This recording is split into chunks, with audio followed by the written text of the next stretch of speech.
Fahameraba-tsika tsirairavindray tonga eto amin'ny fandraisana ny ten'Andriamanitra isika amin'ity maraina ny alakamisy ity.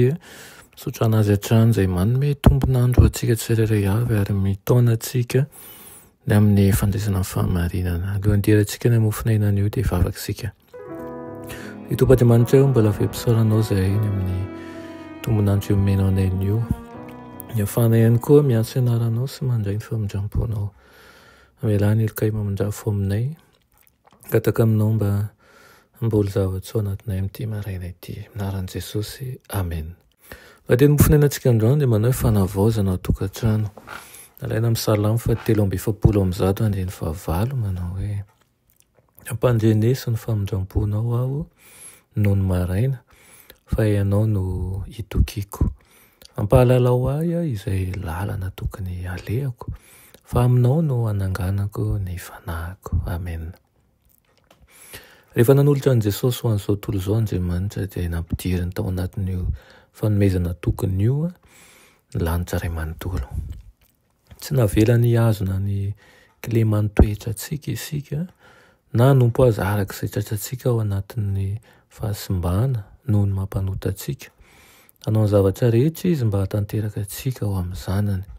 Tsy manana ny fahamarinantsika manokana nefa fa ny fahamarinan'i Kristy. Mena antsika ao amin'ny Kristy ny fahalalana sy ny fahasoavana rehetra, satria ao aminy no hitoeran'ny fahafenoan'ny fomba an'Andriamanitra rehetra.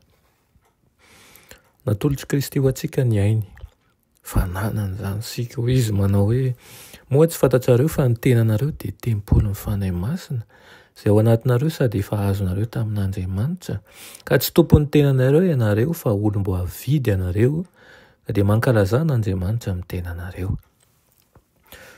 Tokony asehon'ny zanak'Andriamanitra amin'ny alalan'ny fanatanterahana ny fitakian'Andriamanitra sy amin'ny alalan'ny fanoloran-tena ho azy ny fitiavan'izy ireo azy.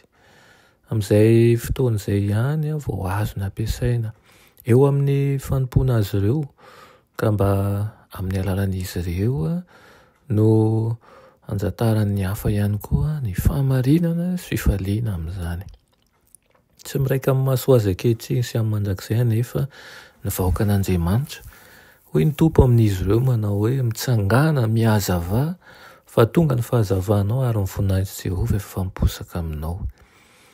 Tiany handeha hiasa ao anatin'ny firaisana sy ampinoana ary mipitiavana izy ireo. Maniry izy raha mba ao an-tokantrano no manomboka ny asa fanavaozana eo amin'ny ray, eo amin'ny reny, dia atsapa amin'ny fiasan'ny fanahy masina ihany koa ny fiangonana. Mampitandrina voatentin'Andriamanitra atsika, iray mandray malala dia tsy maintsy ampiasaintsika ny fotoana sarobidy sisa izay ananantsika manaovana ny asa nankinina tamintsika tsirairay avy.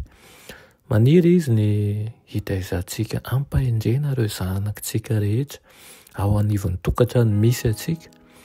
Mianaran'i Jesosy, aoka ho mpankatoa ny teny ianareo. Aoka tsy ho hamona aminaina fa atao mahasarika ny fivavahana, tena ilain'ny ankizy izany.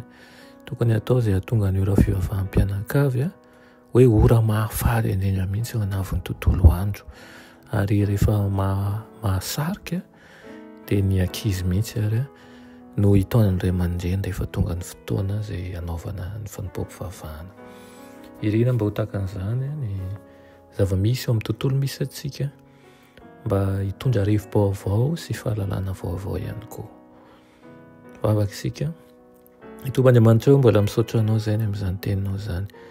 Mangataka aminao izay mba hampitoetra zava-tsoa fiainanay tokoa, ka hampiova ny zava-misy ho taratry ny fitiavanao sy indrindra ihany koa ny fahazavanao, izay voninahitra ao ny tontolo ny tokantrano izay misy anay tsirairay avy. Amin'ny anaran'i Jesosy. Amen.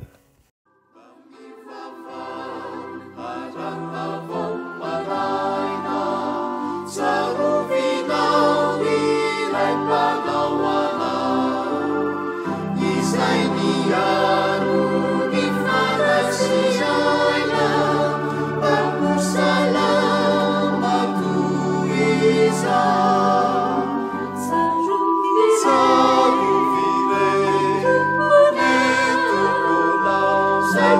Aleluia.